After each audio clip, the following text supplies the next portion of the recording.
நமக்கு தான் புள்ள குட்டியே இல்லையே, நமக்கு என்ன வந்துச்சு, நான் திமுக போய் வாக்கு போடுவோம் ஓட்டு செலுத்துவோன்னு சொல்லி போட்டிங்கன்னா என்ன, நீங்கள் சாதாரணமாக தான் ரோட்டில் நடந்து போயிட்டுருப்பீங்க.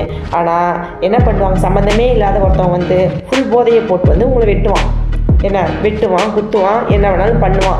ஆனால் வந்து அதை கேட்பார் யாருமே இருக்க மாட்டாங்க. நீங்கள் போய் போலீஸ் ஸ்டேஷனில் போய் கம்ப்ளைண்ட் கொடுப்பீங்க, அந்த கம்ப்ளைண்ட் வந்து எடுக்கவே மாட்டாங்க.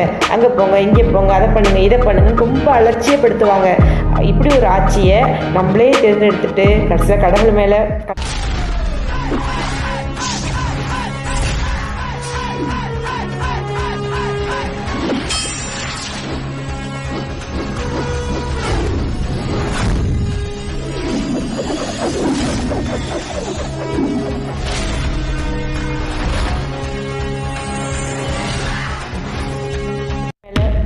தமிழ் சொந்தங்கள் அனைவருக்கும் வணக்கம்.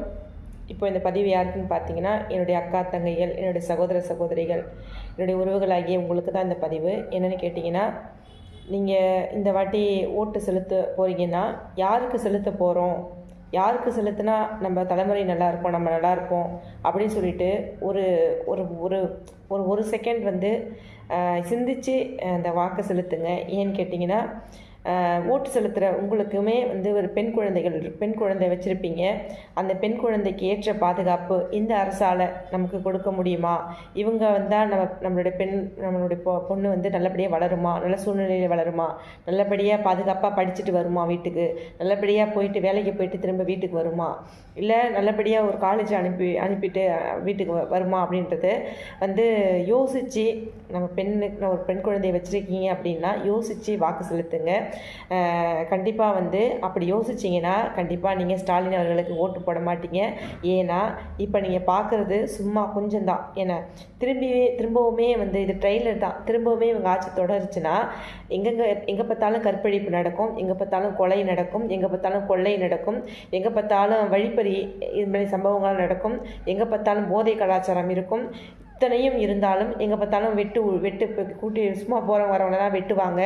இதெல்லாம் பண்ணிவிட்டு போதையில் பண்ணேன் அப்படின்னு சொல்லுவாங்க. அப்புறம் பார்த்தீங்கன்னா இது இதில் வந்து ஒரு முதல்வனாக நான் தவறிட்டேன் அப்படின்னு அவர் சொல்லுவார். யார், நம்ம மு.க. ஸ்டாலின் சொல்லுவார். அதனால் ஓட்டு போடும்போது நீங்கள் பார்த்து சிந்தித்து ஓட்டு போடுங்க. அதுவே நம்மளுக்கு பெண் பிள்ளை தான் இல்லையே, நமக்கு ஆண் பிள்ளை தானே, நமக்கு என்ன வந்துச்சு அப்படின்னு சொல்லிட்டு ஆண் பிள்ளையை வச்சுருக்கிறவங்க அதை யோசித்து திமுகவுக்கு வாக்கு செலுத்துனீங்கன்னா, ஆண் பிள்ளையை பெற்றவங்க கண்டிப்பாக வந்து கஞ்சா வந்து இப்போ வந்து சின்ன எலிமெண்ட்ரி ஸ்கூல்லேருந்தே வந்து உலா வந்துக்கிட்டு இருக்குது, அங்கேயே சப்ளை ஆகிட்டுருக்குது. அப்புறம் வந்து மிட்டாய் மூலமாக சப்ளை ஆகுதுன்றாங்க, மாத்திரை மூலமாக சப்ளை ஆகுதுங்கிறாங்க. வந்து ஆண் பிள்ளையை வச்சுருக்கிறவங்களும் யோசித்து அந்த ஓட்டை செலுத்துங்க.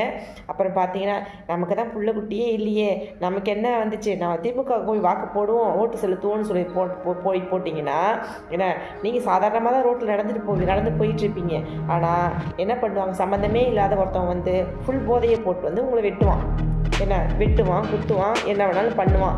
ஆனால் வந்து கேட்பார் யாருமே இருக்க மாட்டாங்க. நீங்கள் போய் போலீஸ் ஸ்டேஷனில் போய் கம்ப்ளைண்ட் கொடுப்பீங்க, அந்த கம்ப்ளைண்ட் வந்து எடுக்கவே மாட்டாங்க. அங்கே போங்க இங்கே போங்க, அதை பண்ணுங்கள் இதை பண்ணுங்கள் ரொம்ப அலட்சியப்படுத்துவாங்க.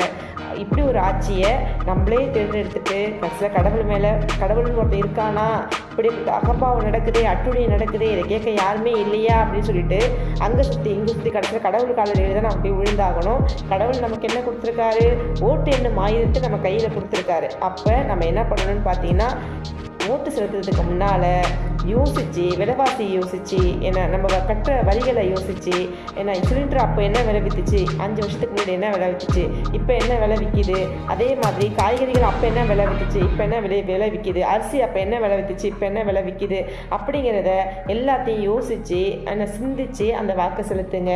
அப்புறம் பார்த்தீங்கன்னா, இப்போ வந்து 21 நாளாக வார் நடந்துச்சு இல்லையா, ஈரானுக்கும் அமெரிக்காவுக்கும். அந்த வாருக்கே பார்த்தீங்கன்னா 2000 கோடி தான் செலவாகிருக்குது. 2000 கோடி தான் வந்து செலவு பண்ணி அந்த வார் நடத்தியிருக்கிறாங்க. ஆனால் பார்த்தீங்கன்னா நம்ம ஸ்டாலின் ஐயா ஆட்சியில் இந்த 5 வருஷத்தில் தமிழ்நாட்டுடைய வருமானம் பத்தலை அப்படின்ட்டு 5.5 கோடி 5.5 கோடி கடனை சுமையை ஏற்றி வச்சிருக்காரு. இதையும் சிந்திச்சு செயல்படுங்க. இதுவும் வரிகள் மூலமாக மூலமாக ஒரு கரண்ட் பில்லு, தண்ணி வரி, வீட்டு வரி, ரோட்டு வரி, ரோட் டேக்ஸு, துணி, அது இது லொட்டு லுசுக்குன்னு எல்லாமே பார்த்தீங்கன்னா மக்களாகிய நம்ம தலையில் தான் சுமரும். அதனால் சிந்திச்சு செயல்படுங்க உறவுகளே. அப்புறம் பார்த்தீங்கன்னா விஜய் அவர்கள் இலவசம் கொடுக்கவே மாட்டேன், இலவசம் தரவே மாட்டேன்னு சொல்லிட்டு இப்போ அவரே இலவசத்தை அறிவிச்சிருக்காரு.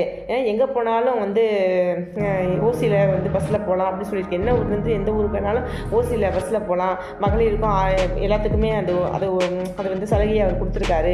இது எப்படி அவர் செலுத்தலாம், எப்படி வந்து இலவசத்தை அவர் சொல்லலாம் அப்படின்னு சொல்லி நீங்கள் சில பேர் கேட்பீங்க. அதாவது பார்த்தீங்கன்னா அந்த சுமை இந்த சுமை, அந்த வரி இந்த வரின்னு சொல்லிட்டு மக்களை போட்டு ஒரேடியாக அடிமைப்படுத்தி, ஏன்னா மக்களுக்கு ஒரு 1000மோ 2000மோ 5000மோ கொடுத்துட்டு நான் மக்களை ஒரேடியாக அடிமைப்படுத்த நினைக்காம அவர் என்ன பண்ணியிருக்காரு, இப்படியெல்லாம் நம்ம இலவசம் கொடுத்தோம்னா அதுலேருந்து கொஞ்சம், அதாவது வந்து வேலை பார்க்குறவங்க ஆம்பளைங்க இருக்காங்க இல்லையா, ராக்கண்ணு பகல் கண்ணு முடிச்சு என்ன ஒரு ரெஸ்ட்னாலே என்னன்னு தெரியாமல் உழைக்கிற அந்த உழைப்பாளிகள் கொஞ்சம் வந்து ரிலாக்ஸ் ஆவாங்க பற்றியா, அவங்களுடைய சுமையை கொஞ்சம் இறக்கி வச்சோம்னா அவங்க கொஞ்சம் பிள்ளைங்களோட ஸ்பெண்ட் பண்ணுவாங்க, மனைவியோட ஸ்பெண்ட் பண்ணுவாங்க, சொந்த பந்தங்களோட ரிலேஷனோட ஸ்பெண்ட் பண்ணுவாங்க அப்படின்னு மனசில் வச்சுட்டு தான் அவர் இப்படிப்பட்ட சலுகையெல்லாம் கொடுத்துருக்காரு, செய்கிறேன்னு சொல்லியிருக்காரு.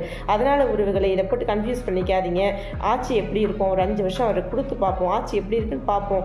ஆட்சி நல்லா இல்லையா, அதுக்கப்புறம் நம்ம எந்த முடிவு வேணாலும் எடுப்போம். என்ன நான் சொல்கிறது, சிந்திச்சு செயல்படுங்க. நான் சொல்லியிருக்கிறது ரைட்டாக தப்பா அப்படிங்கிறத கமெண்ட்டில் வந்து சொல்லுங்கள். கழுவி ஊற்றுறவங்க எப்பயும் போல் கழுவி ஊற்றுங்க. நல்ல கமெண்ட் போடுறவங்க நல்ல கமெண்ட் போடுங்க. நன்றி, வணக்கம்.